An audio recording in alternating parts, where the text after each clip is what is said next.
But speaking. Is something going on with the mic? Thank you for adjusting my mic like that. we're getting you a different mic stand. We're getting you a different mic stand. I really hope that the camera caught all that shit. Yeah, no. That's going at the beginning. Yeah, that's good. That's what it is.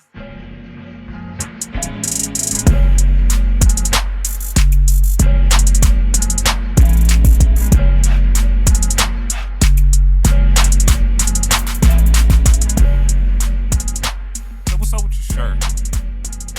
Yeah, to just jump right into my shirt. No, let's go. What's up with your shirt? What are we doing here? You realize you knew who you were coming in with. You knew, First up, before we go into this, I want to clear up just for the room that the person who brought the concern about the shirt up was not this fella. No. It was not Big J. No, it was me. It was Mimi. She put her shirt on because it's a nice shirt. It's I'll a let her tell comfortable the shirt. story. Look, so I put this shirt on this morning. I love this shirt. My husband got me this shirt. It's comfy. It's light. It's cut nicely to me. And I didn't think anything of it because I'm like, oh, what a cute little, whatever. And I get here and we're setting up for the show and we're almost ready to start recording. And I sit down and I look at my shirt. And for whatever reason, it suddenly hit me that I'm like, somebody may not like what I'm wearing. You just thought of that whole H&M joint Yeah. a few years ago. And it hit me like a ton of bricks. I was like, I need to make sure that there's a consensus of okayness before, because I can run out to my car. I think I've got an extra shirt. That is an amazing instinct to have. I mean, for real. I just looked down and I was like, may not be racially acceptable right now. I may have been kicked out of the cookout now. Ever since she found out about the cookout, she's been like, "Am I good? Because I don't want to lose my invite to the cookout." No, I feel you. I get it. You ain't one of them people that's Nah, I feel you. Okay. I get it. You're okay. It's fine. All right. Because I don't know how I can do this. What are you, Napoleon Dynamite? What else? No, that was Napoleon. Superstar. Superstar. Yeah. It's like just. I'm not gonna do that right now because my pits are actually sweating. He's like, wait a minute, I'm actually come up.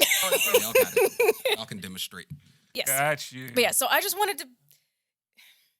We're good. We're good. It's a comfy shirt. Love this shirt.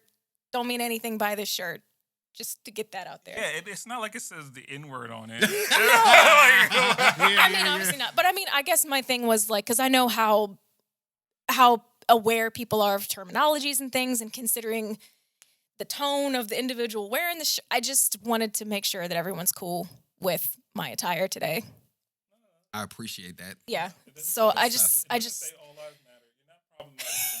Good. Everything's fine. Okay.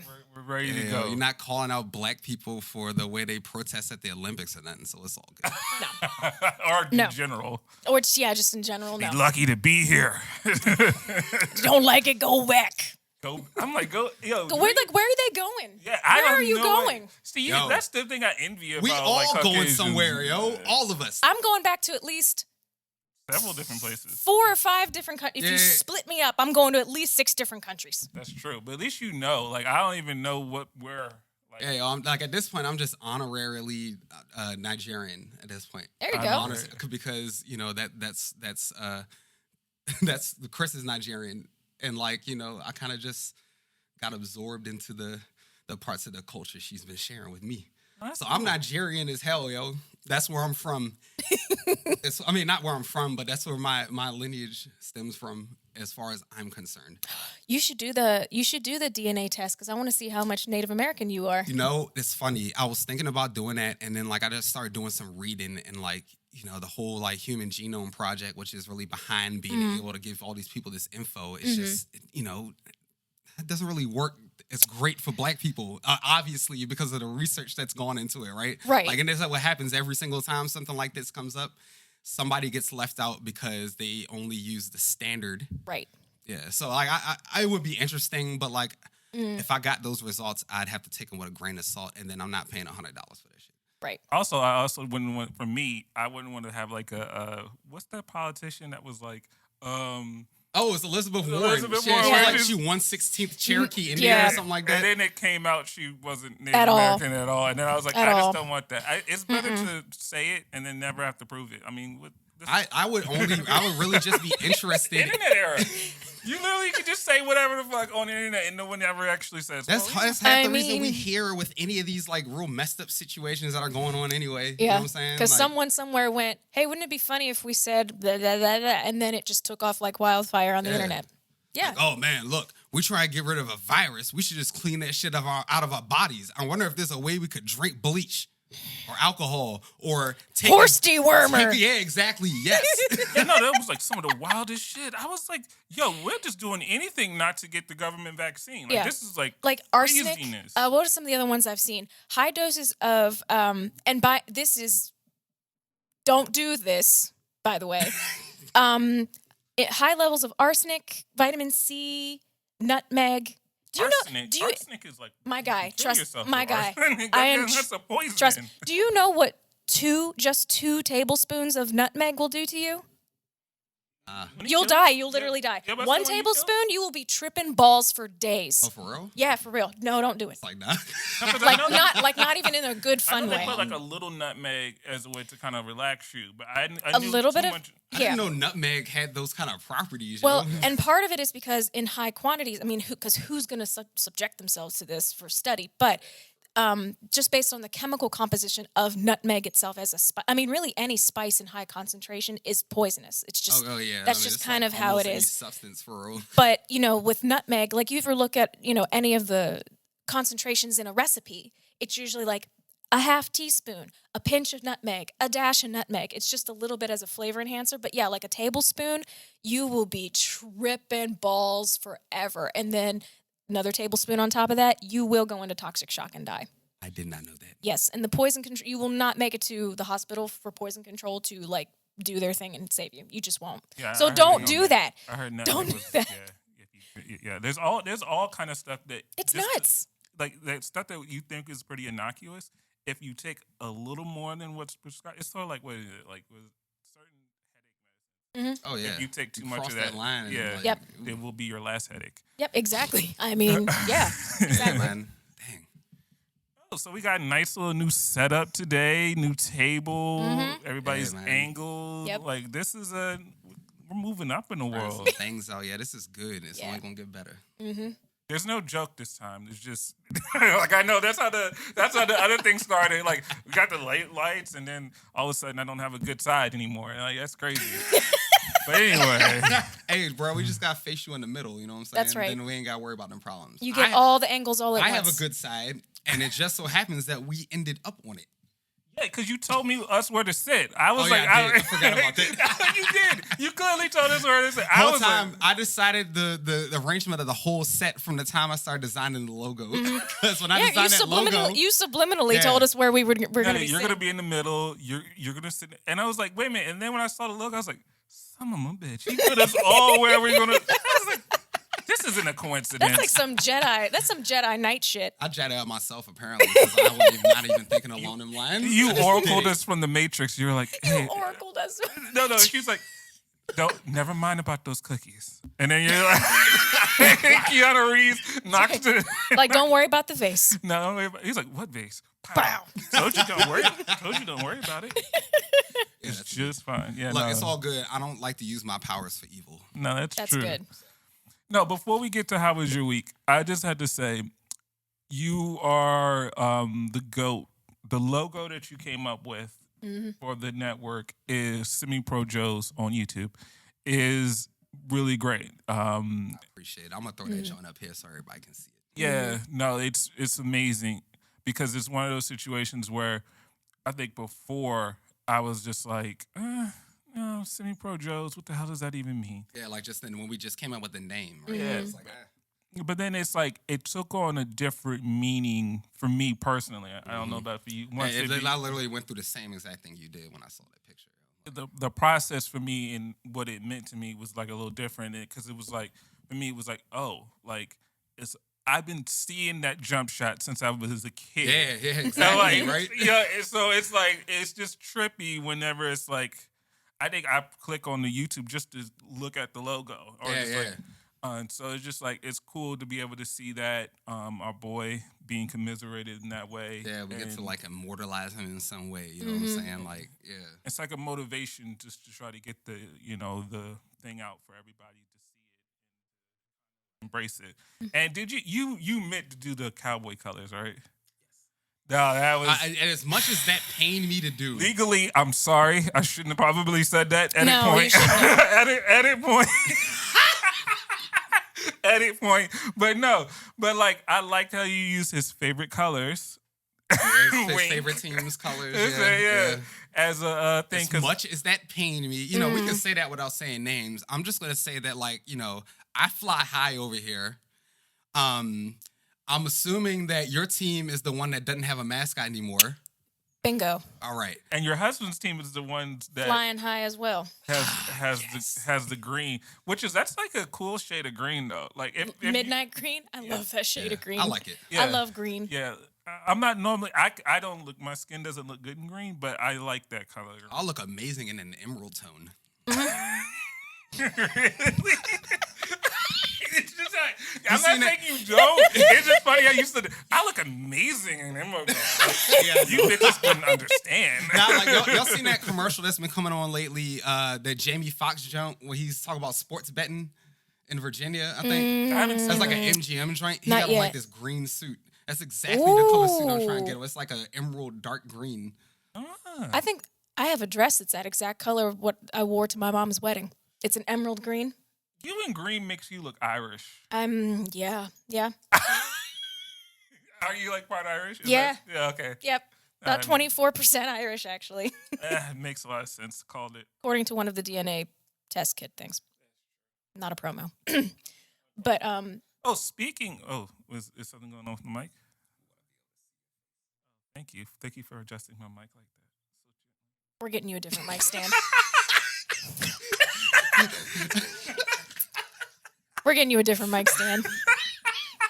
I really hope that like the camera like caught all that shit. Yeah, no. That's Two of you having a bromance over here. no. It's all good, man. Yeah, After these past couple weeks, I feel like, a healthy bromance is at least one is what all of us need. Indeed. You know what I'm saying? literally, like it's crazy. It's like for us to all be that close in proximity, it makes sense for us to be at least cool and on the same accord. Yeah, like for real, man. We've known each other for this long, like, yeah. All right, so how was everyone's week? How was your week, Mimi? Well, first off, time out. Hi, welcome to the world. This is the Two Guys and a Girl podcast on the Semi-Pro Joe's Network. Hi. Hello. This is episode 22.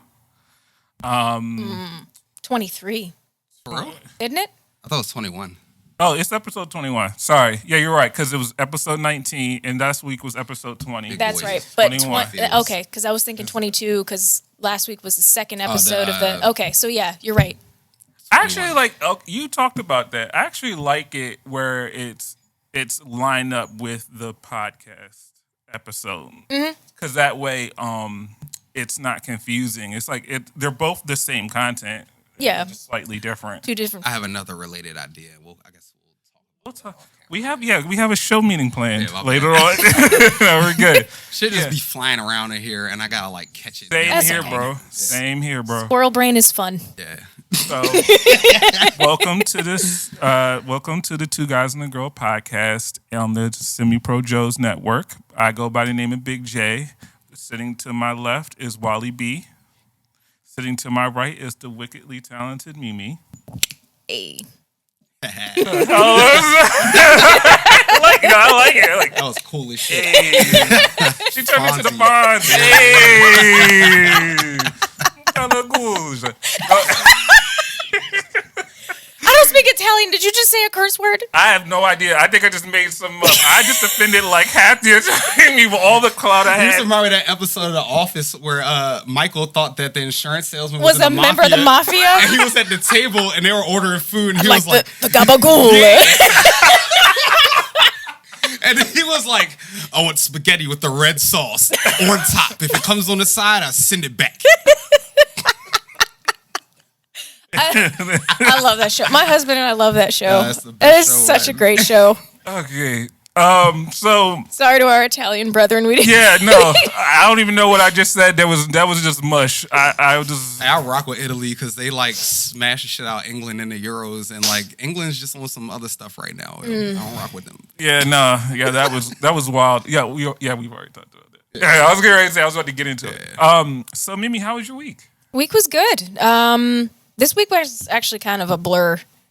We were just busy at work. Thankfully, AC's still up and running. Oh, yeah. That's always nice. But we had to reinstate our mandatory mask protocol again. So it's like we were able to, at least if you were fully vaccinated, you were able to, you had the option of not wearing your mask in session. But now it's like we're preemptively bringing it back. Like the moment you walk into the building to the moment you leave the building, your mask is on. COVID is like herpes. It just like keeps popping up. I mean, they're both viruses. Yeah, it's literally like the thing that you think you gotten rid of, and then you're lying to yourself because you know it's not going anywhere. It's like Hey, bitch, I'm back. Yeah, it's like whoa. It's like you just you.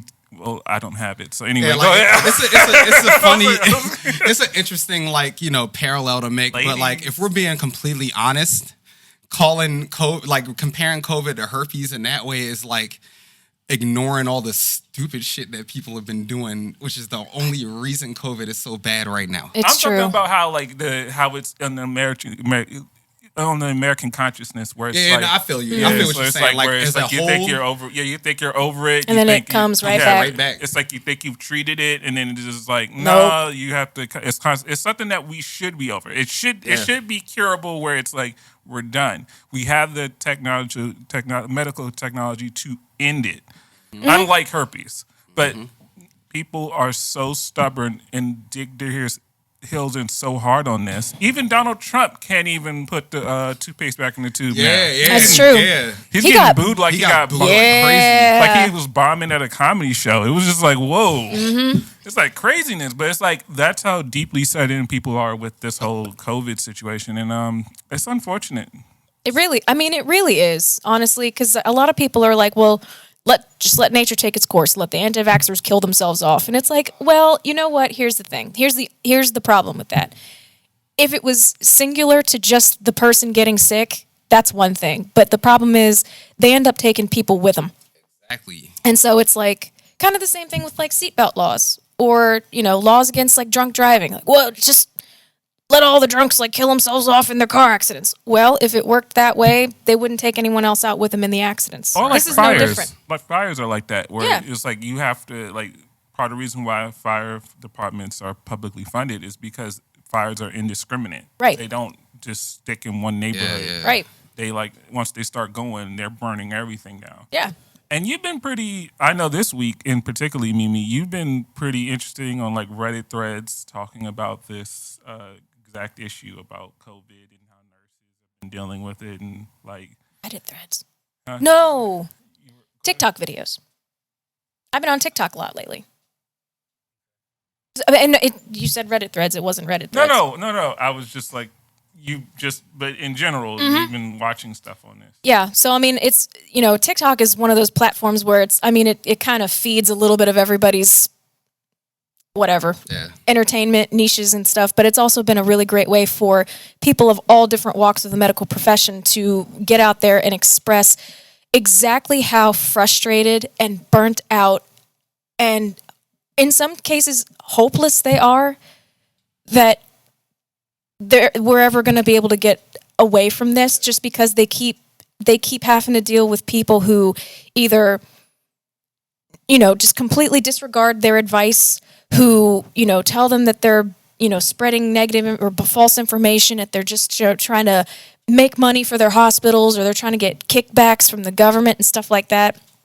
And it's like your ER nurses, like your trauma nurses, and now NICUs, because it's starting to leak out into little baby kids. I'm not exactly sure how much worse it needs to get for people to really kind of be like, maybe I should take this seriously now. Because it's like, last year I get it, where people are like, well, it's fine. Vanilla COVID isn't doing much to kids. So we as adults, we'll figure it out. It's fine. It's not the case anymore. It's going out like Delta variant, which is not COVID, vanilla COVID. It's a different variation. Swole COVID. Yeah, went to the gym, got swole, Yeah. came out looking to kick some ass, and now it's including kids. And the kids, unlike us, the kids can't get vaccinated yet. So here, at least They can't get vaccinated. They can't even, like, they're kids. They can't be trusted to do all the stuff you need to do to avoid getting sick because of something like this. Right. So you can't expect kids to do that. no. So I don't even know. I don't even know what the motivator now would be. Like, if your kids being in danger isn't enough, I don't know. I'm not sure what the proper motivator at this point would be. I really don't. It just sucks that we still sitting here talking about it after deciding like 3 times that we weren't going to talk about COVID no more. I know. No, Because but it's so bad. no. Like, It wasn't a we. It was a Jamal Bigfoot in a text message. no, I'm saying that We ain't talking about this shit no more. all 3 of us, like, we were all at the point where we didn't want to talk about it anymore. You know what I mean? Already before that. It's just that when I floated that idea up, you were like, Matumbo with it. No. No, it's in my house. No, but like, yeah. but I thought it's something that is always, like, I know with my clients, or it's something that's always getting discussed. Of course, It's something that's always being a thing. Like, you work at a place where, like, it's a public place. People are coming in for services every day, all day. Yeah, like, I get that. It's just going to come up. And we wouldn't have as much to talk about if it just wouldn't have gotten so weird. Yeah. It's not even really so much about the COVID now as it is like the weirdness of people in how they're trying to deal or not deal with it. I get the detachment. Like, see, here, at least here in like Northern Virginia, like, we're always around government and world news, and we're saturated with it. Yeah. It's just part of everyday life around here. But at the same time, it's What's going on? oh my god. Jesus. Yeah, no, the reason I brought that up just because there's gonna be another like insurrection type event at some point. You know what I'm saying? And like the way these people are talking, like they all up in it. Yeah. Which is so sad because I'm like, how did that work for y'all the first time? Yeah, man. How did that go the first time around? When I'm at work, I schedule like news notifications for an audience of people, right? And like once a week, I see one. I forget who posted, but they're like, there's a table of all the people that have been arrested for the January 6th insurrection, and they just like post that joint every week with the names added to it and what they did, like. Yep. And people still on it. I know. People are still waiting for Trump to get reinstated as president. I know. The South will rise again. So how was your week? Oh, you gonna be the man out here. How was your week, Wally B? My week was cool. You know, I finally got back on my ball at work this week. You know, I work a job where I create content that's a large part of my job. And, you know, after the events of the past few weeks, I just haven't been able to get on the ball. You know what I'm saying? So I got on it this week. It was cool. Work went smooth. And then Chris left to go on vacation. So I've had the house to myself for the last 3 days. When she come back? I think that this evening. Oh, okay. Yeah. She's been in St. Thomas. Nice. Oh, nice. So I've been in the house fucking that Joan up. No, you know what? That is an interesting conversation. Like, I'm always, because, you know, I live by myself, so I'm always, but I always wonder how men, like, in domesticated relationships are, like, whenever their significant partner leaves. Yeah, you remember that stand-up when Kevin Hart was like, the bitch is gone. Where the laptop at? It's like, nah. I just started that joint and it was hilarious. But like, nah. You know, of course, it depends on who you're dealing with now. You know what I'm saying? Like, I'm in a relationship where I'm the messy one. You know what I'm saying? I'm the scatterbrained one. I'm the one who's all over the place, just leaving shit, forgetting stuff. So like, she's the order in my house. You know what I'm saying? Mm-hmm. She's the brains on the brawn. Like, she thinks of it and I do it. You know what I'm saying? Like, when it comes to just keeping our household livable, you know what I'm saying? Yeah. Mm-hmm. But for other people, you know, it's the other way around. Like, I know guys who like to keep their things tidy and their girl messy as hell. Yep. Like, or even like dirty, you know what I'm saying? Yeah, like, yeah, you'll be surprised about how many, because I know we have a guy that was like that, where he was like his girl was like messy, and that bothered him really bad. Yeah, and even though guys have the reputation of being like the more sloppier sex, but like some guys are like very like they like their area to be a certain way, and if it's not, it bothers them. Like I will leave you bothered. Like that stereotype, it like it gets thrown around because like a boy being messy is just like I mean I get it. Like who wouldn't think a boy that's 17 wouldn't be messy and shit. You know what I mean? But like the gap on that is actually a lot more narrow. You know what I'm saying? It's true. Like I knew, like when I went to college, I really realized that just seeing some of the guys that I knew, the way they kept their rooms. Like I had friends who like, make their bed every day and like sweep the dorm room floor and just all this other stuff. Yeah. I knew people who had like, a ridiculous organization system for stuff like their DVDs and CDs because this was 2006. Yeah. We had a guy at work who had like a Prince Bible. Where he had all his like stuff. Like he had the big unzip. Yeah. And one of them drinks. Yeah, like it was like pages and pages of all of his CDs. Like all of them. He was like, this tight. is all of them. This is all of Prince's content. I have years collecting this. Yep. It was neat. It was orderly. In sequential order. And I was like, wow. The exclusive shit. Like he was proud. Like Prince got a lot of music. and it showed. This Bible was thick. He said, this is my Bible. And he literally I was like, are you kidding me? This is all Prince stuff? He's like, yes. Yep. And I remember thinking to myself, yeah, like that takes time. That takes energy. And like like I guess guys get some guys are like being hoarders and things being chaotic, but like some guys are hoarders in a way that it's need to be neat and I orderly. think women get accused of being hoarders more often, and men get accused of just being like overall like jumbled, sloppy, messy. Yeah. You know what I'm saying? Yeah, no, that's true. You think about women that like keep a whole ton of keepsakes in the basement, or like the cat thing. You know what I mean? Collecting like cats.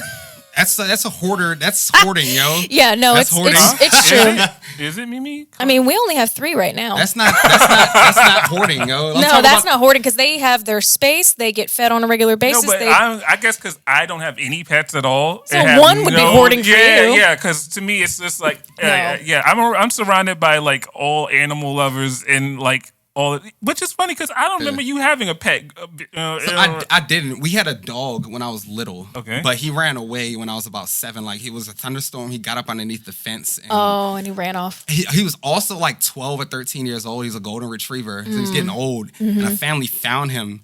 And like, they just all loved each other. So my dad like ended up finding the dog. And he just he was like, you know what?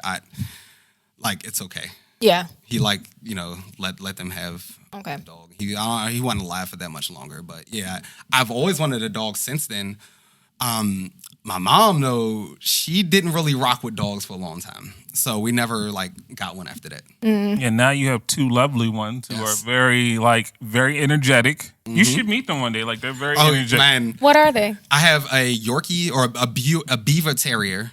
He's a Yorkie with like white fur. Oh. And then I have a Maltipoo. He's red. Oh, that's like our Coco. She's a cockapoo. Ah, yeah, I love cockapoos. I like their tail. Yeah, she's got like that super curly. Yeah, and she's got that sandy colored curly hair. Yeah. She's super sweet. So if you guys haven't been able to notice, we don't have like major topics to really hit up today. We just have a bunch of subtopics. Yeah, we rapping, yo. Yeah, so we're just like, this is what, but it's good stuff because like I said, I'm not a pet person, but like I know other people in the audience are. So it's funny because I think a couple weeks ago you were like, well, no, it wasn't a couple weeks ago. I was listening to one of the older episodes. I've been trying to just make my way through some of those, and you said something like, I don't really mess with animals like that because they're like unpredictable. Like you can never really tell what they're gonna do, right? Yeah. And I just remember when you came over to my house and we came in and the little one, the Maltipoo Taz, he was barking, right? Just going for it. And we told you that, look, come in, sit on the couch. Yes. In like 5 minutes, he's gonna be laying in your lap. Yep. Because like I could tell already that he likes you. And we just kind of went on about our business and we were talking and you look down in your lap and you're like, oh shit, I didn't even realize he was laying there asleep. It was a process for me because like that all still applies today. So I literally didn't want to sit down because I didn't know what they were going to do. I didn't know if I was like going to get licked or bit or whatever.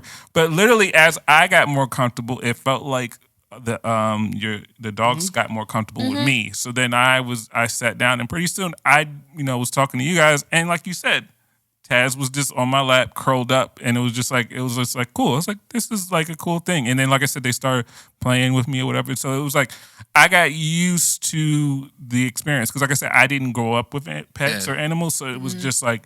And with the little stuff I had, I was like on TV. It was like those. I think I got scarred by watching a movie where a dog was like biting people and had rabies, and I just like, God, yeah, So literally that's been like my thought process is like animals are unpredictable and they'll just do stuff, and like they'll bite you or they'll do something that you can't. And I'm always about having my worst fear is human beings that are slightly off. You just described a human on bath salts. Yeah, but human beings. I'm talking about in general, like somebody. Some of our friends. I'm talking about literally human beings that like 1 minute they'll be cool and the next minute like they're grabbing a razor and like putting it into your neck. Like those are sounds like a disorder. Yeah, like those are the kind of people I literally do not want to be around. So I don't fear any sane person, but people who are like off the rocker like really just make me nervous. There's one thing that like I know a lot of people who don't really mess with animals got to realize is that like they're a lot like you. You know what I'm saying? If they come into an unfamiliar situation, they're not like really going to gravitate towards it. And instead of them doing what a human does, which is kind of like sit back and observe, they have a really, really, really I can't remember if it's really small or really large hypothalamus where like they go 0 to 100 automatically because they can't really control that. You know what I'm saying? So when they get afraid or like startled, they're like making noise to tell somebody. You know what I'm saying?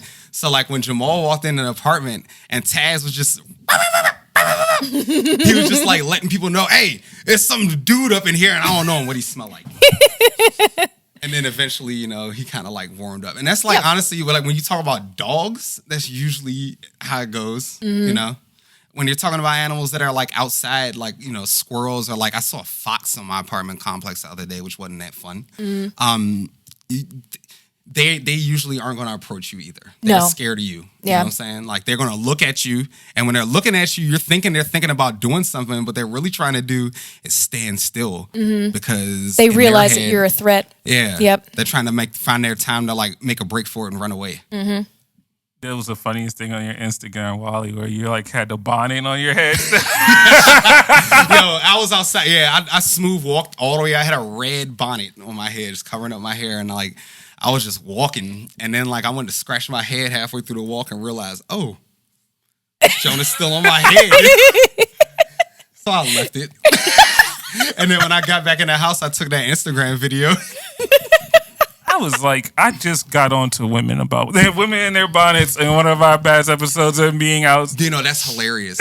Yeah, you did. Because before you invited me on, y'all did that episode, and I listened to that joint, and I was like, yo, this band was tripping on multiple fronts. No. So I'm going to wear a bonnet, like, in here. I'm going to just wear a bonnet to the joint when I come up in here, but I end up not doing it. Oh, I wish you would. Just one day, just be like, hey, and then stroll in with a bonnet. Yeah. No, and speaking of that, going back watch that past episodes, I had met our first fan of our podcast. Oh, yeah. I was telling you about that before we got, and she was just like, she was going back and listening. She was like, I know so much about you now. And I was just like, I'm thinking to myself, it's awkward though, right? Because all these stories are real stories. Yeah. So like we're sharing a lot of ourselves with our audience, and then, these people are going to know so much about us, and people who watch us, we're not going to know anything about them. What she meant to say was, I feel like I know you. You know what I'm saying? Like you've heard a lot. Like if you hear somebody talk a lot about themselves, and like, you're going to feel like you know them a little better. I get that. Yeah, especially if you go back and listen, because like I said, we're saying how our week was. We're saying how we feel about particular topics that come up. So giving our opinions and all that. Yep. And I think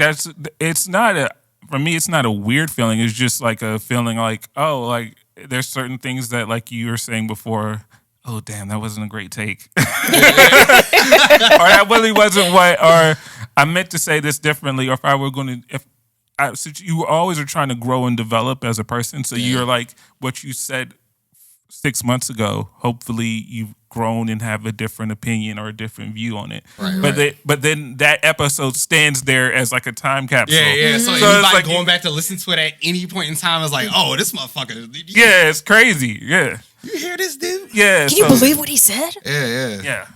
Criticizing women and their hair. Who's he, right? So, Yeah. So that becomes so that's always an interesting thing. Even though, like I said, in the time, it seemed pretty innocuous. That's just how you feel. But like I said, people people are going back and looking at our past stuff. So it's just really nice to hear that feedback, because most of the time you think you're like talking to your people and that's it. And then it just like goes out into the ether. But now it's like everybody's like, especially since we're on YouTube now and the views are viewing. Yeah, the views are viewing.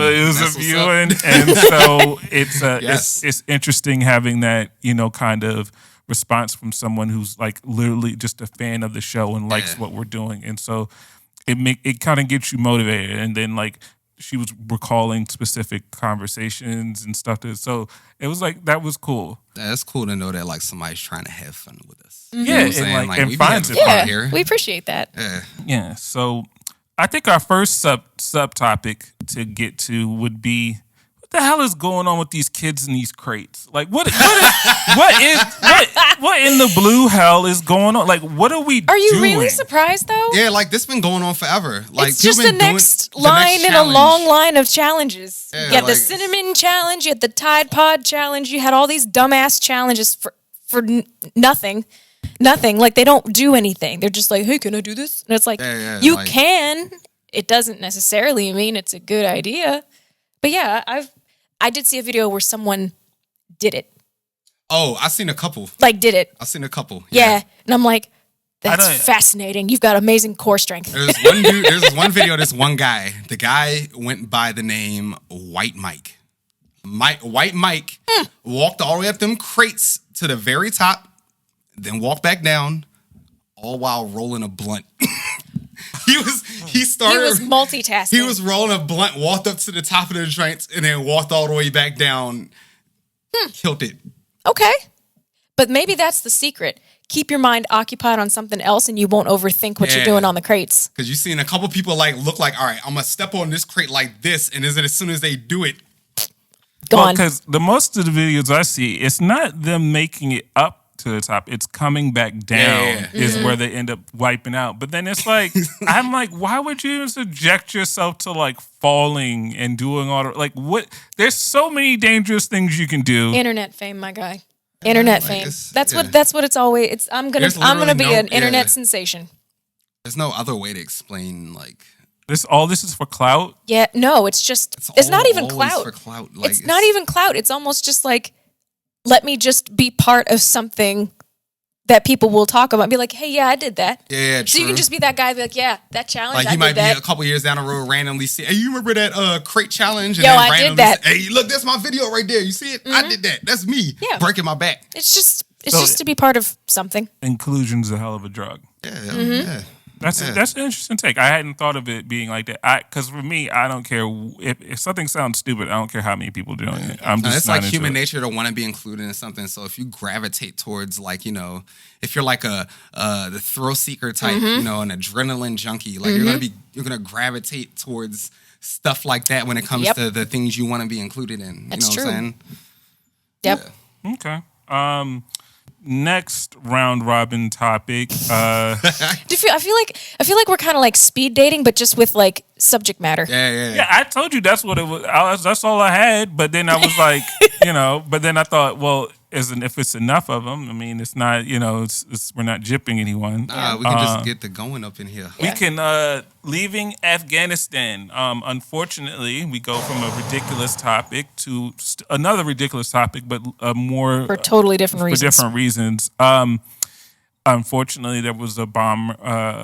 Was it a terrorist bomber? Yep. ISIS-K is taking responsibility. There was a bombing at the Kabul airport. Yep. I think, what was it, 12 Marines? 13. 13. Okay, 13 Marines have died. Also... I think at this point, over 140 people injured. Yes, and some Taliban people, some Afghanistan people have also perished as well. This is the messiness of war. This is the messiness of getting out. This is the messiness of trying to do something. And like I said, it wasn't like it wasn't known. A lot of people thought that this was a situation where somebody would literally take advantage and like. Well, and they had intel about it. Right, yeah, that's what I'm saying. They had intel about it this time. This would be like the perfect situation to sort of take advantage, where everybody's sort of concentrating on getting out and not necessarily having the perimeter secured all the way, and you know, they stretch a little thin with what they're trying to do because it's a big operation. So like, there's gonna be a hole somewhere, right? Yep. You know, I'm gonna say this, and I think Joe has been like a convenient pinata for a lot of Joe Biden. Oh yeah, convenient definitely. pinata, and I you know, I've voted for Joe, but like he's not my cup of tea. But I'll say this: he's done something as far as getting out of Afghanistan that everybody's talked about doing since 2008 and have not done. Right. And this is exactly the shit show is why they haven't done it, because this is a huge political hit for him. But I do commend him on staying the course and saying this is we have to go. One thing that Joe has been, because like if we being honest, you said like Joe isn't your cup of tea. Like he ain't mine either. You know what I'm saying? There were like 16 candidates, and like half of them were a better option than him. But we all know how all that went down. Yeah. You know, with all that said, you're right. Like he's, you know, he's taking the right steps to do certain things to get stuff done. You know what I'm saying? Like he's not playing games or certain things. Like he went in and did this. And the person that often gets in trouble for like messing something up is the last one everybody sees doing it, right? Yep. So like that long line of presidents and military officials and whoever the hell else was involved in this entire like Debacle. sham. Yeah. Yeah. I mean, you're not wrong. Yeah. You're not wrong. And there's so many people that like it's a train that you literally can't stop. The shit has no brakes, and it started moving way before we even thought about Afghanistan. Yep. Talk about hundreds of years ago. You know what I'm saying? Like you can't just keep that war train going without going to war. And this just kind of like got rolled up into all that. Mimi, before you cook, I just wanted to say, I feel as though when it comes down to this, I just want everybody to be. This is where the media, when they start trying to say certain things that are positive, like, "Hey, everybody get vaccinated. Here, everybody, please go do this." This is where you start to lose credibility with the American people. This exact moment, when you start covering a place that you have not given a shit about in 6 years, covering and saying what's going on the ground, where you're covering it because you have special interests, because you're getting paid by defense contractors in order to stay there. So I just want to be very clear. Like, this is the time where attacking Joe seems expedient for the people, your special interests, but this is where you start to lose face, because most American people want us out of Afghanistan. Right. That doesn't matter how many tricks you play in the polling, that you have the message is clear, people want to leave. Yeah.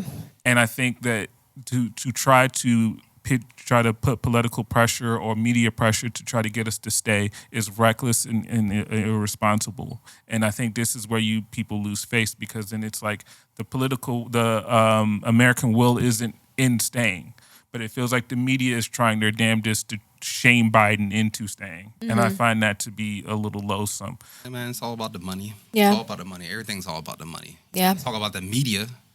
It's all about the money, because they rather put out a story that, or not even going that far, because like when you talk about the media, a lot of people go straight to journalists. You know what I mean? And honestly, they probably don't have much to do with this. You know what I mean? Like, because a journalist will turn his story into the editor, and the editor will be the one to decide not to run it, because We can't sell this shit. yeah, exactly. There's too much truth in You know here. what I'm saying? So like when you talk about like the last 4 years of media, and you talk especially like right-wing media, who obviously is like trying to put forward some kind of agenda. But they're all saying the same thing now. I mean, and they're all saying the same thing. I'm just like talking about like how we got here. You know what I'm saying? Like it's one of those things where like, yeah, the media sucks, but they always have in that regard.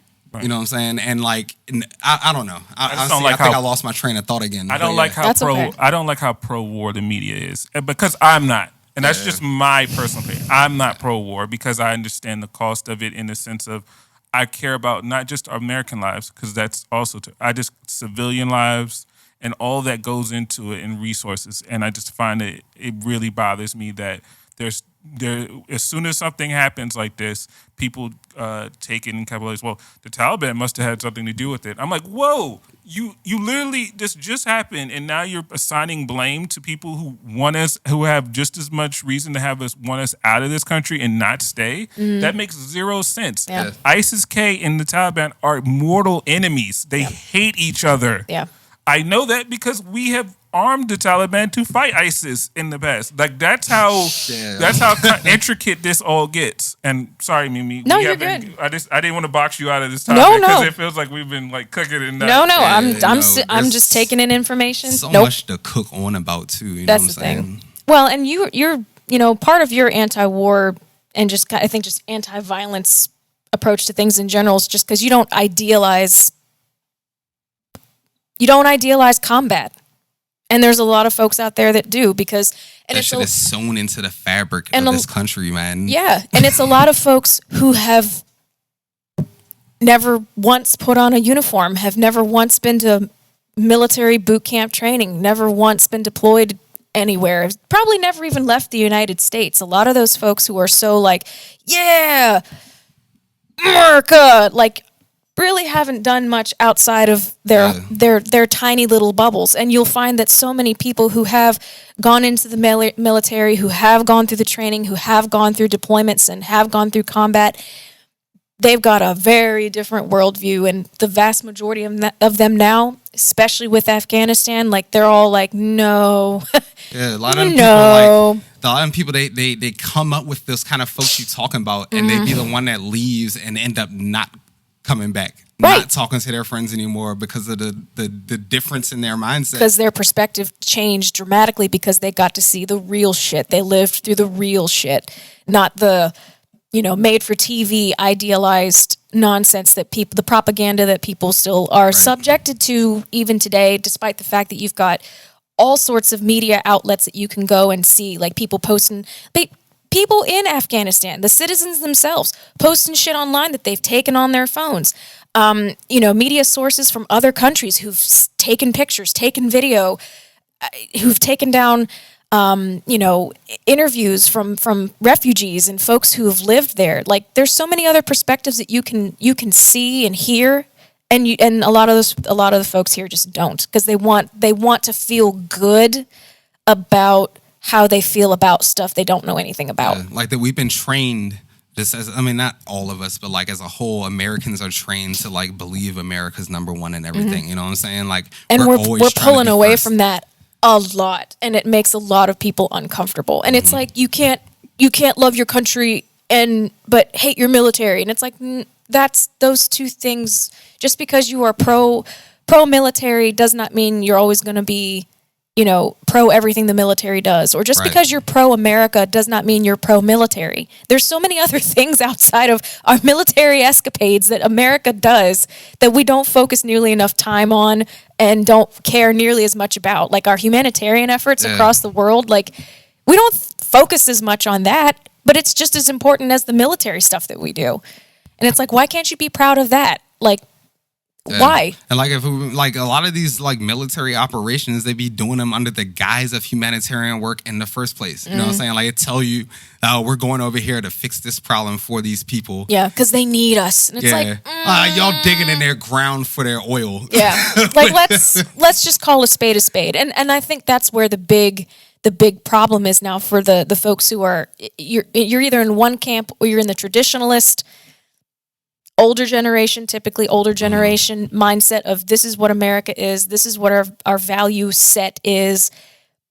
There's no reason why we should deviate. And then you've got this rapidly growing group of, no, we really need to readjust our perspective on what our priorities in this country should be and what we should actually be proud of and what we should actually be devoting our time, our money, our manpower, our freaking reputation. Like, there are so many other things that we should be focusing on that we just aren't right now because we've got so many people still stuck in this old school mentality of what's important. I see, like, I think of that, and I see, like, I think of Donald Trump, right? And I consider him like just a real, like, real sample size example of like the United States, this over time, like the way he came in, the way he did what he was doing while he was there, and then the way he like ended up leaving. Like we headed for that if like we don't change some of those attitudes. You know what I mean? Like where this country will crash and burn. Yes. We will be a lost society when they talk about us in the history books a few hundred years later. You know what I'm saying? Like, yeah, like there are problems that need to be fixed. So we going to F each other up. It is what it is. Yeah. And like Americans are on this drug that we've been on forever where like it doesn't allow us to think outside of that. And I'll say this as a way to kind of close it. Propaganda was a great word that you said, especially when it comes down to media, because when you say something and you repeat it long enough, it sort of becomes a situation where it's like a groundswell. Becomes gospel. Yeah, it becomes a groundswell of like, well, if they're saying it enough and it's not being challenged, which is why I found it dangerous when all of the networks are all saying the same thing. That's a dangerous thing because then it builds a consensus of thought that is not necessary. Like, because I never had a problem with Fox News because I always felt like everybody has a right to be wrong and everybody has a right to digest what they want to digest. If you want to be less informed or if you want to be more informed or wherever, that's your business. Where, there are many different outlets that you can go and watch. And most people do it that way anyway, without there even being a Fox News. There's even more right-wing stuff that people can be upset about. And I don't like taking away blame from Fox News, though. It's a lot more sinister than just that. You could say the same thing about CNN and MSNBC. No, it's a lot more sinister than just like saying what you want to say or giving your opinion what they're doing. You know what I'm saying? Like just the way that corporation is set up that Fox News falls under. I felt the whole Chris Cuomo shit a year ago when it came down to his brother nasty. I found it nasty in real time. What part of it? When he's like going on and he's like giving his brother tongue baths about how great he's handling a situation, and then it becomes later on where it comes out where, oh yeah, he's not handling this situation great, and now it makes it more difficult to criticize him later on it because you just got done in prime time telling how great he was. So yeah, that's what I mean by a mistake, and that's kind of like dirty a little bit, right? But that's what I'm saying. I don't divorce Fox News because I see CNN as a 24-hour news network as well that has to make profits. Yeah. It's not about even doing news anymore. It's about entertainment. Yeah. Yeah, but they're both overly sensationalized. They're both overly sensationalized, but they definitely do not belong in the same box because of who Fox News is owned by and run by. It's that whole News Corp corporation, Murdoch's company, like the way they operate, like all this stuff you're talking about, like all the propaganda and the news, like the media trying to say things, you say stuff for a certain amount of times the same way people go start to believe it. Like all those tactics, how they be in full force on Fox News is not just because they have opinions. It's because it's a trickle-down effect. Every single one of those news organizations that's under that umbrella of that company operates like that. And they're growing. News Corp is growing. Sinclair Broadcasting is growing. They're buying up these little small, tiny local news stations, and they literally inject propaganda into the newscast. You'll see like a regular like evening news broadcast, and then all of a sudden they go to a story that sounds like something that like Trump's people wrote. You know what I'm saying? Like I'm struggling to think of an example, but like I'm saying it's a lot more sinister. Like you have a lot of these news organizations that'll do stuff like play to the money. They might like leave out or include a certain detail that makes the story more sensational. I think we're both saying the same thing. Like I said, Les Moonves said, and he owns CBS News. Or CBS in general. He was saying, "Hey, I find Donald Trump to be dangerous for the country, but he's great for my bottom line." He's on camera saying this. Yeah, no, I know what you're saying, but that's what I'm saying. That's what I'm saying. They're all doing it. So that's why it makes it difficult for me to single out Fox News. Yeah. Just if I don't agree with something, that's fine. Some people but it doesn't excuse everyone else. Yeah. One organization's more the nuance. That's all I'm saying, because they are all doing it, but like there are ones that are worse than the other, and they don't belong in the same box. Like they just don't. Like one entity is far more plain-faced than the other. Exactly. Like it's not that they're not doing the same thing, or more honest. The deliveries. That's a different way of looking at it too. Is they're more honest.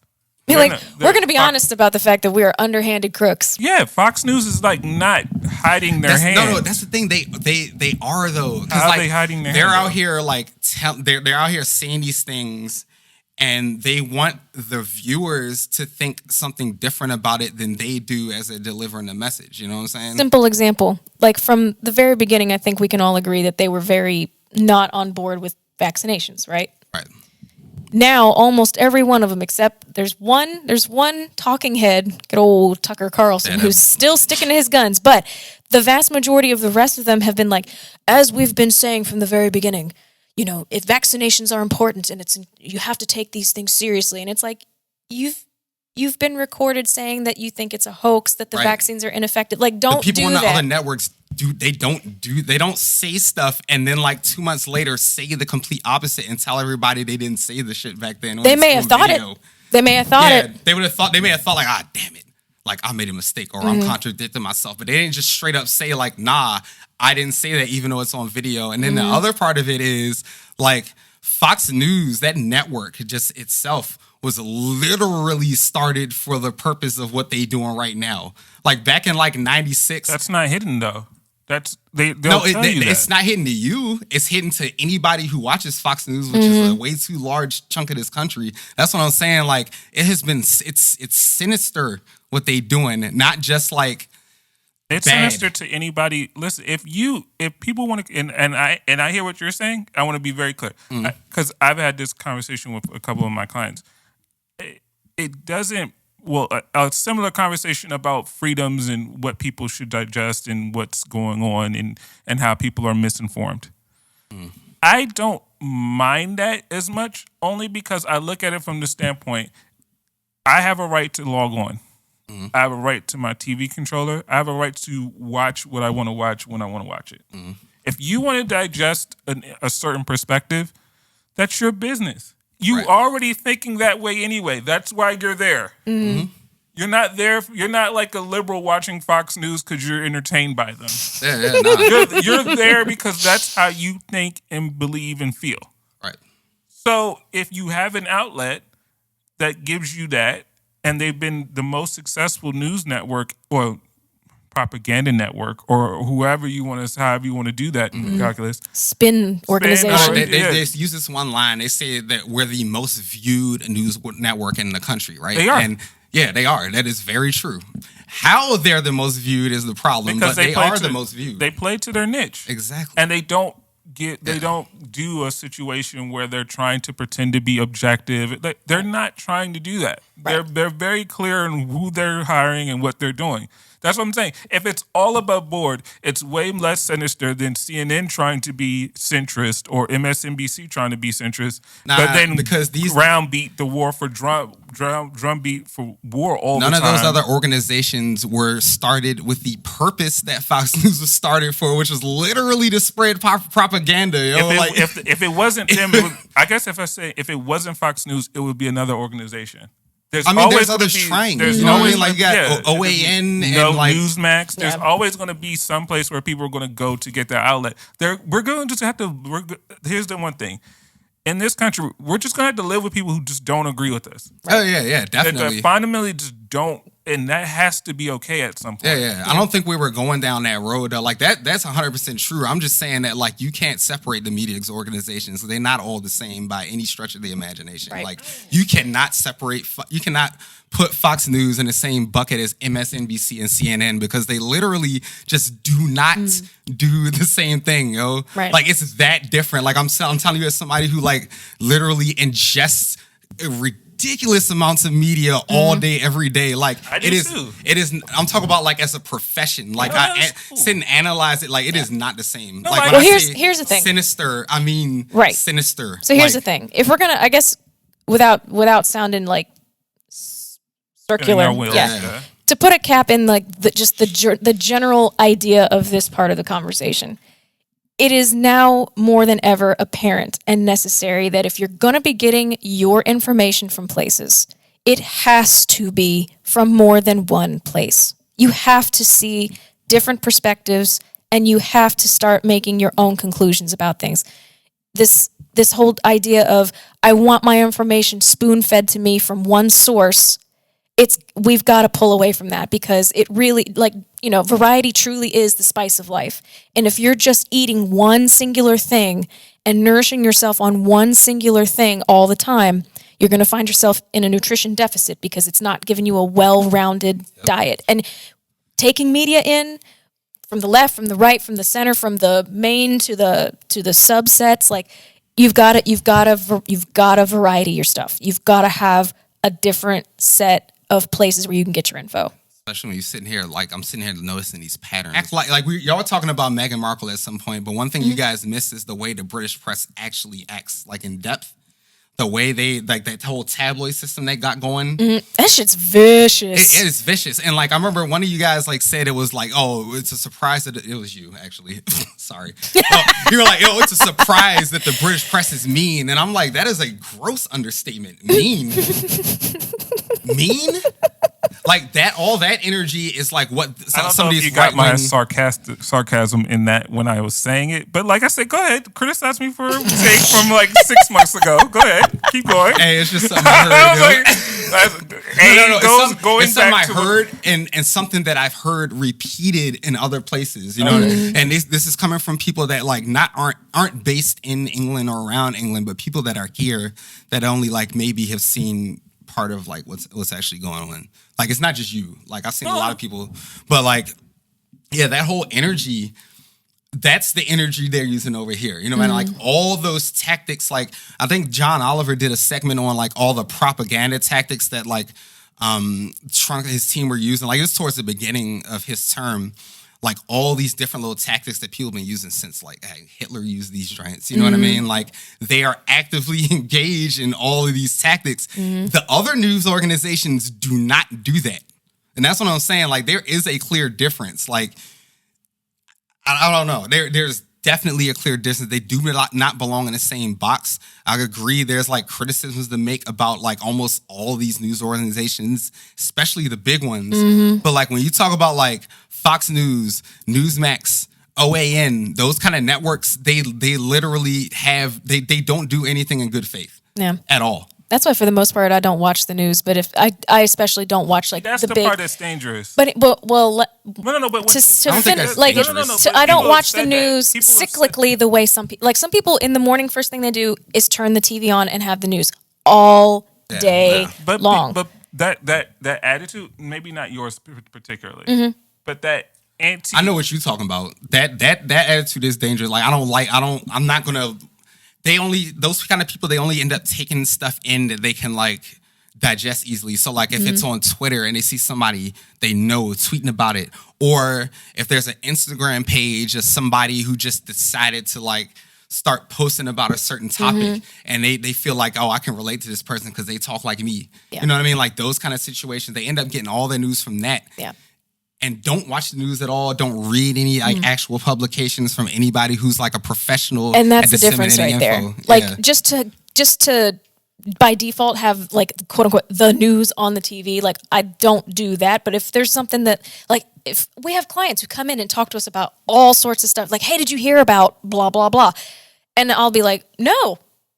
Tell me about that. And then what they know, they tell me. And then I can go and start looking up stuff on my own and trying to find different places of like, maybe it's like more grassroots type of news. Maybe it is more mainstream international news. But like, I don't seek out things to know. Things get brought to me. And then the important part is following up on your own to find out how real or sensationalized or even just sometimes how wrong that information is. That's one thing I said, I was talking, and I've done this a couple of times.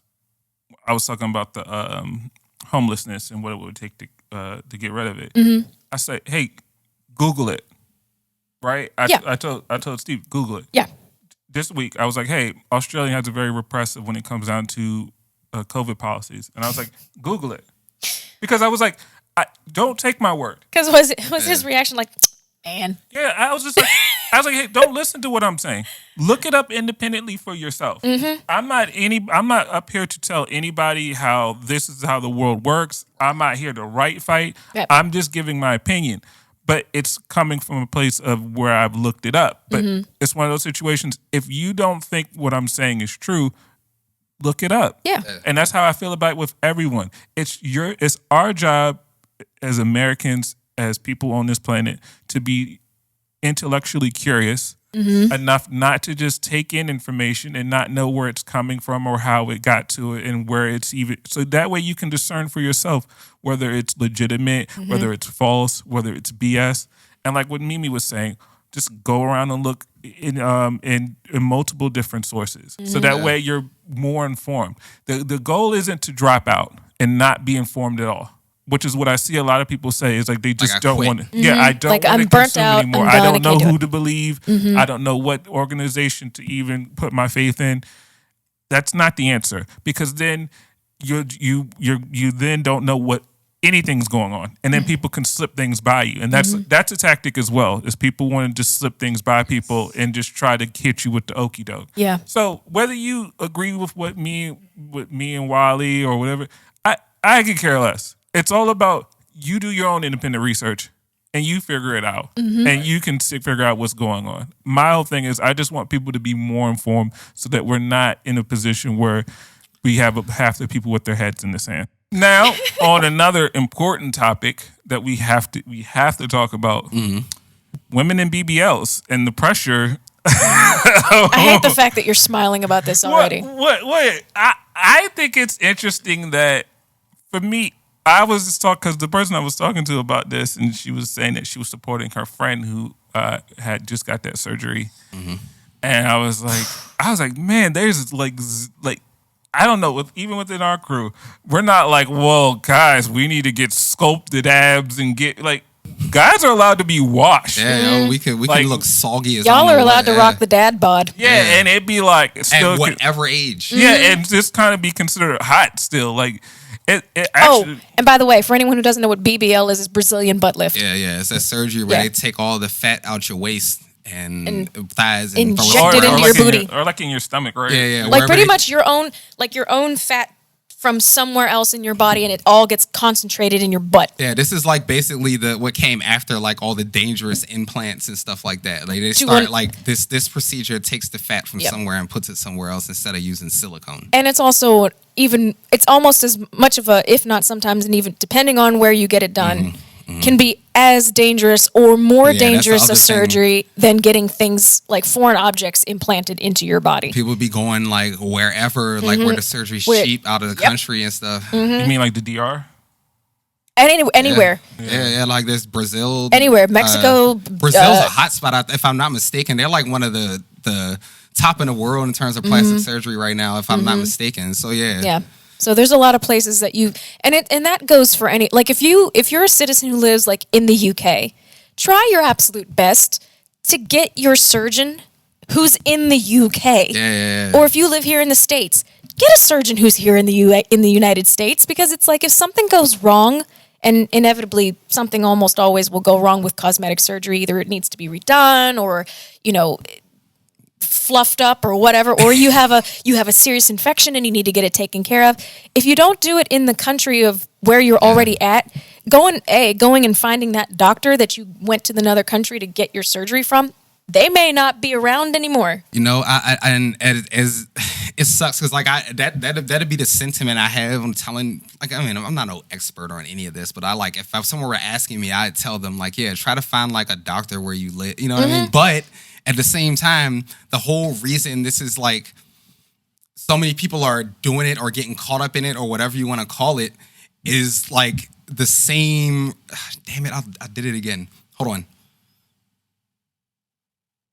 The same reason that got them to thinking they want it in the first place is the same reason that would have them foregoing a doctor in their own country to find something that's more convenient, or cost less, or something like that. You know what I mean? Like it's all the same pressure, making you do different things or pushing you towards certain different things. Let's personalize it. So me and you don't have kids yet.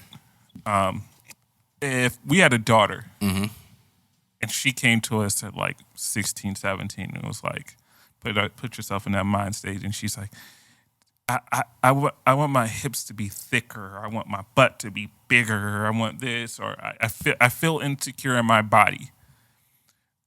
I would feel awkward as a parent saying, "Oh yeah, let me take care of that for you, sweetie." You know what I'm saying? Because for me, I would feel like you love your kids the way they are. Yeah. It's like, for me, it's like, I don't care. And I think I said this to the person I was talking to. I don't care how good a girl looks. If she is like dumb in a conversation, she's out anyway. Like, what is there to talk about? Like, you look fine. You look amazing. I don't know. I guess there's less. I'm not like the dude from Hey Arnold, like behind Helga, like mouth breathing. Like, oh my God, you're a hot girl. I've never been around a hot girl. Everything you say is like amazing and like profound. Like, no, you sound stupid. I'm going over here. Like, for me, it's about the way you stimulate me, mentally. Yeah. At least that's what's going to keep me coming back to talking to you, and other than just me sleeping with you that night. If you're in that position where you're feeling pressured to do something like that to your body, like, you're already at the irrational stage. You know what I mean? Like, you've already gone through all that other stuff. And right now you're at the point where, like, I got to do something. I got to do something. It costs like $30,000 here. I got to find it for $8,000. You know what I'm saying? If I got to buy this expensive plane ticket just to go down there and get it for like half as I would, like, but bottom line is, I'm already at the point where, like, I need to do this. You've already been like, I can't say, like, not everybody who gets this kind of surgery like has something going on. You know what I mean? Some people like just decide that they want to do it for themselves. Like, that's just how they want. You know what I mean? Like, and that's cool. But there's a lot of people, like, obviously, who are under some kind of pressure from society in whatever kind of way. You know what I mean? Those people are already like past that point when they're like actually going to actively get the surgery done. But like, unfortunately, for me, it's like, at the end of the day, all that shit fades. It's like, that's not even substantive. It's like, and I feel bad for that society has. Instagram has been it's a great tool for like marketing and getting an idea out. Hell, we use it for our own podcast, but it's like one of those situations where if that's all you do is look good for the gram and post bikini pictures and all these angles and if that's all you have to offer to a situation, that's remarkably short. That's remarkably shallow, and I feel bad that that's what you think you have to offer in a relationship. Are there's men out there that say that that's all you have to bring to the table? Because I think you should bring way more to the table than that, and it's just unfortunate that society has rewarded those with large contracts and postings and all the rest of that, where it's like, instead of it being a situation where, hey, how do you treat people? How do you deal with people? What do your friends think about you? Do you have friends? Do you have people? That's an important one, right? Do you have people that can vouch for you, or is it all about getting likes on the gram? Do you equate your value to that? And does your man like you because you look the baddest in a swimsuit, or does he like you because you make him you complete you help him accomplish his goals in a way that no one else can. You keep him focused. You keep him in a position where, hey, like, I'm able to do all these things because you're at my side and you're there helping me accomplish my goals. Because you just looking pretty doesn't mean shit to me if you can't help me accomplish the goals I'm trying to get to. Like, I got that feeling when I was around you and your wife, where it was like, damn, having a strong woman right there to be like, this is what, to help me get from point A to point B, and has an opinion, adds value to a situation. And yes, you happen to get both. But like, if I'm going to choose to have looks or intelligence, I'm going to choose intelligence because I have a lot of goals I'm trying to get to. And you looking good in the bikini doesn't help me get to that goal. I feel you. Now you're right. Yeah, like, if from the guy's standpoint, like, 100%, I should probably let Mimi cook on this. But just the one thing I'm going to mention is that, like, a lot of times when you talk about these situations where you're wondering like why women do certain things to themselves, right? A lot of times it's honestly just because they've been beaten down by society in some certain kind of way. Like that's usually where it starts and then stems from. You know what I'm saying? Yeah. I mean, for me, the idea of doing like cosmetic surgery is terrifying because it's like just standard surgery that you would actually need for something is scary enough as it is because it's like there's so many risks even in the most well-planned of times where something can go wrong, and now it's like, you know, asking someone for completely reshaping what I look like for aesthetic reasons. And I get like where maybe someone who was born very small-chested and they just don't feel as much of a womanliness about them because of that, and then they get implants and then they feel more confident with themselves and fine, you know, that is what it is. Or Take mine. aren't you sweet? You know, or like, you know, maybe like certain surgeries like for like certain facial, you know, things like where maybe you've got a structural problem like with your nose, like I have a deviated septum and I can't breathe right, or you know, I've got something going on with somewhere in my facial bones and it's either causing me pain in my mouth or it's causing chronic situations where if I just adjust this, my life quality will go up. That's different. But for a lot of these people who end up doing these like rib removals and booty enhancements, that's a thing. Yeah, that's a thing. No, rib enhancers. I know that, but it's like rib taken out to get a rib. more hourglassy trimmed little waist. Like I don't need these ribs. Done. Smaller waist. But it's just to do these things, I will then be happy. If I just have a bigger butt, if I just have a smaller waist, if I just get rid of my cellulite, if I just don't have spider veins anymore, if I have bigger lips, if I have a different shaped nose, I will be happy. And the thing is, it's like once they get these things, they realize they're not happy. Yeah. Like they may be temporarily happy, like, ooh, I look good. But it all fades, like you said, it all fades. Like those Brazilian butt lift things, eventually your butt will start to sag. You have to work out. Yeah, like you've got to maintain the muscle, the musculature underneath that to keep everything in shape. Right. Same thing with like you removing your ribs for a smaller waist. Baby girl, you just compromise your core structure. Yeah. Like, so when you're an old woman and you start like leaning and you can't help it, it's because you just got rid of some of your ribs to help hold you up. But, you know, it's a lot of it more times than not is I just want to be happy. And the way I look now makes me unhappy. So if I just change the thing that makes me unhappy, I will then be happy. No, change the thing that's making you unhappy, whether it's the people in your life, whether it's the thing that you're doing, whether it's... And that's the thing. How are you supposed to tell somebody that when they're at that point already? Yeah. You can't really... It's really hard to convince someone at that point where they're about to like go make all these drastic changes that like the thing they probably need to change is like their surroundings, the people around them and stuff like that. Because especially for young girls, especially for like little kids who from a very young age have been body shamed. Yeah. For whatever reasons, take your pick. All sorts of stuff. From a young, impressionable age where you're trying to figure out who you are as a person and you've got different sources telling you who you are just isn't enough. We've always told women that like their value is in the way they look and act.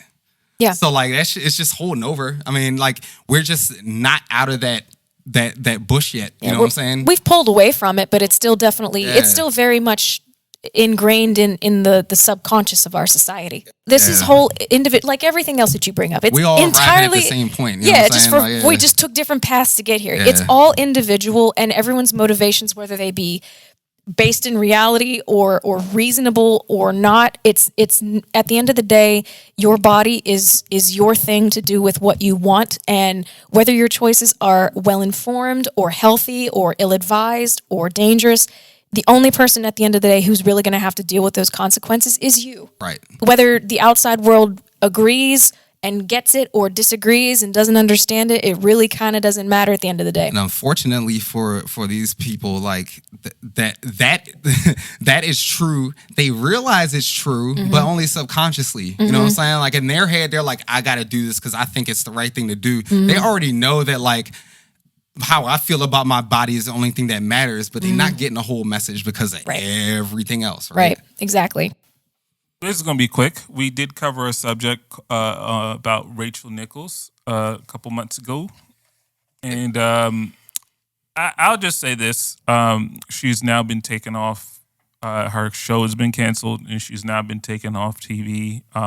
Presumably, they're coming to a settlement on her exit package on ESPN. Mm-hmm. There are a couple of things where I missed last time I want to clear up. Apparently, Rachel Nichols, it was made clear to ESPN about what she said that when she was talking about Maria Taylor, which they knew about it and then gave her a 3-year extension on her deal. So but here's part of the problem. Here's probably why. She was recorded in a 2-party state, which means you are not allowed to record someone without their knowledge.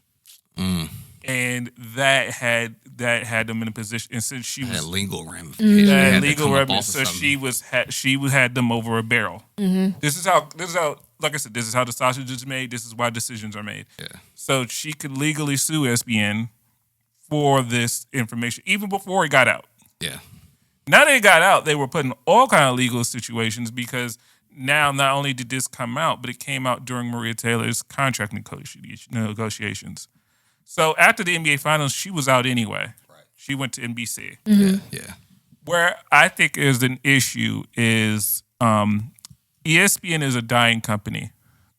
It's a dying company to me because they will never die. They're owned by Disney. Cut that out. They will never ever die. Let me cook for a sec. All right, go ahead. Sorry, just want to throw that in there. No. Fuck whatever you got to say now. I'm just saying, like when you Disney, like we talk about like Disney, Apple, Amazon. At this point, Facebook. Like, do you think those companies are in the business of wasting money? They're not in the business of wasting money, but they will throw some change at something they think is going to work out for them in the long run. But, you know what I'm saying? Or readjust it just enough to bring new life back into it. Yeah, exactly. Where I'm saying it's a dying company, it's nowhere near what it was 10 years ago. There's a less like it was to me when Jamel Hill and Michael Smith was on there. Yeah, the actual network itself, the programming. The programming. Even back whenever I was growing up, they had like a show on Tilt. I love that show. Oh, yeah. Now they have Stephen A. Smith on 12 shows doing like they literally have put stuff on to just make money. Yeah. And they only want to pay like 10 people. So that's why I say that's every TV station. That wasn't what ESPN was doing before. They used to take it was what they were doing. Things just lined up. That's all that was. The things that we wanted to see and things that they wanted to do lined up. You know what I'm saying? I think now they're more into like we're making less money than before. So we got to make more. No, so now we have to cut out like people were complaining about this whole situation was about Maria Taylor getting the halftime show or being studios. It's a 90-minute show where they literally all of it is like commercial breaks where they're pumping out money. This goes to why I'm talking about ESPN as a dying company because you wouldn't want to watch that over TNT's halftime show. Oh yeah, I love TNT. But that's what I'm talking about. They're losing that kind of situation where you would want to even watch it, but you have people fighting over scraps. Yeah. Mm-hmm. This is literally what they are. Like Rachel Nichols was pissed because she's fighting over the little scraps that she negotiated and got at the table. And now she sees somebody coming in. And that's why I say she expressed herself terribly. I don't agree with what she said. Maria Taylor is more than capable of taking that job. But they're fighting. Like Maria Taylor, if ESPN was such a great company, she wouldn't have just left to go do the Olympics and get paid just the same amount or more money at a different network. What I'm saying is like, the link between like the type of programming you see on TV and the amount of money it makes is a lot more tighter. Like it's almost to the point where like if you have a company that has as much money as Disney, as much power as Disney, it don't matter what you do as long as you do something. Like if they have a problem over at ESPN, they're being told to handle it by whatever means possible. Like, not just like, oh, we're going to like scrap ESPN if you don't stop. You know what I'm saying? Like, they're in a situation that like is, all I'm saying is like, I feel what you're saying, but the fail part of it, like, it's almost like can't happen which is the unfortunate part. You know what I'm saying? You can have a network and no one really cares about. Like, I'm talking about ESPN mattering. Yeah, that's what I'm saying. Like, there's there's competitors like Fox Sports. There's no competitors TNT. that are big enough to challenge them like that in that way yet, and that Yeah. won't be the case for like decades on decades. Yeah, I mean, but I think the baseball felt this way, and then it got surpassed. ESPN is reactionary enough to where they're going to be like, we're going to demote this black person and put this Asian person here because it's not about merit and it's not about having a plan. It's about not pissing off people, and it's about inclusion in their way, in a corporate way, and not in an organic way. It's still not even about that. It's about money. And inclusion is only in the picture because enough people said it was a problem. But at the end of the day, that inclusion still got to make them money. You know what I'm saying? Like, it's all money. It's all money all the time. That's how, like, when I was talking earlier about, like, News Corp being sinister, like, a lot of these issues, when you talk about these companies that, like, disseminate huge amounts of information to huge amounts of people, the reason a lot of these bad things happen is it's money. Like, everybody has a job to do, and every single person's job is tied to the money in some kind of way. So, like, if somebody brings an issue up, we need to be more inclusive, and more people start saying it. The company doesn't go in and say, oh, all right, we need to be more inclusive and do these things so we could appear more inclusive. It's like, is this affecting our bottom dollar? Exactly. So they're like, first, is there a way that we can either make this profitable or like keep us from dropping any profit? And if there is, then let's go ahead and try to think of something. Right. That's always where it starts. So, you said that there's, I guess where I was going with it was Adam Silver, who's the commissioner of the NBA, did not like how any of this played out. Thought it all was crazy and stupid. What happens when NBA is like, we're going back to NBC? Our exclusive rights are going back there. Or we're just going to be on NBC and TNT. College. What happens when college starts to look at ESPN and says, we don't like how they're handling things. We're going to... Yeah, I see what you're saying. The things that are making ESPN, the money that they spent, somebody will take less money somewhere else and go somewhere else. And then ESPN has, does not have the same ability to go up and buy other properties. Because right now, cable is dying. And what keep propping up cable or these satellite boxes is live sports, because the streaming hasn't been able to get to that. Yeah, there's a lot of red tape involved in that kind of stuff. Right? Yeah, so it's the one thing that's usually not included. So that's what they're buying up. But what happens when those entities don't want to do business with them anymore? That's what I'm saying. Like, I know what you're saying. There's landscapes changing things, and that's why I say it's bigger than just Rachel Nichols and Maria Taylor. It's how ESPN does business has been put out to bear. It's always been a messy company, like to what you've been saying, but and it's always been about the bottom line. It's just they've never been this incompetent, and it's like their slip is showing. Disney's got like an endless like line of people they're involved with monetarily. Companies that they're involved with monetarily. So like when you have a company that's that huge. Put a lot of faith in a brand. I'm not putting faith in a brand. I'm just telling you that like this firepower being like this money that they have being firepower, like that shit's real. That's the brand's got a lot of support system. That's how they survive, yo. Like right now, currently, it's literally but money. Then somebody could easily make the statement, I don't like how Disney treats their employees. I don't like how they. You know how many people have said that about Disney across the years? That's what I'm saying. Sometimes some of that stuff catches up with you. Yeah. There are no. Sometimes it does. There are no permanent fixtures anywhere. Everything changes. Even let's zoom out in a micro sense. Even in America, and we close on this.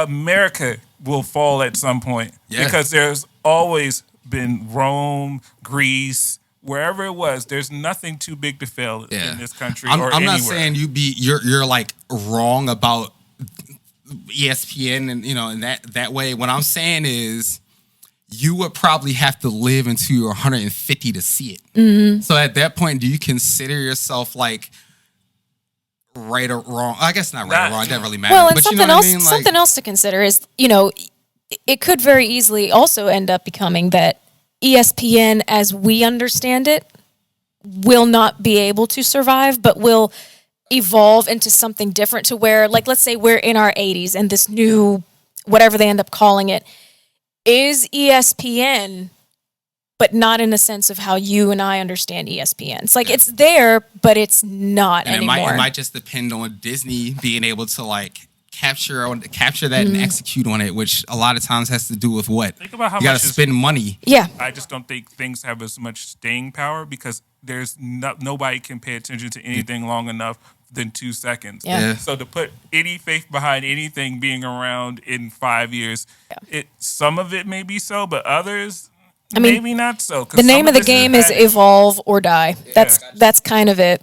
A lot of these companies will do whatever, and they have enough money to do whatever. The other thing that's been happening a lot in the last like 10, 15 years is the amount of mergers and acquisitions that have happened over publicly traded companies. Like, it is ridiculous. I used to work a job where I edited press releases for different companies. They use our service to distribute their news or whatever.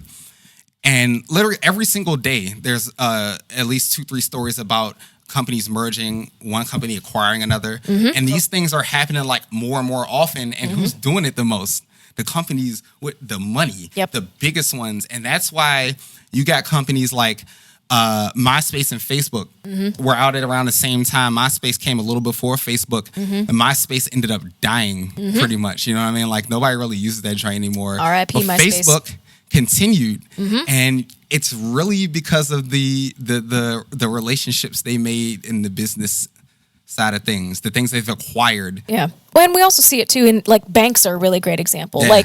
Like my dad's been in banking for longer than I've been alive, and he's Bank is a huge one. Yeah. like he would start. You start at one bank, and then it goes for a few years, and then a bigger bank or an up and coming bank comes, and discussions get had, money gets rolled around, and then the next thing you know, one bank that came from another bank is now a different bank.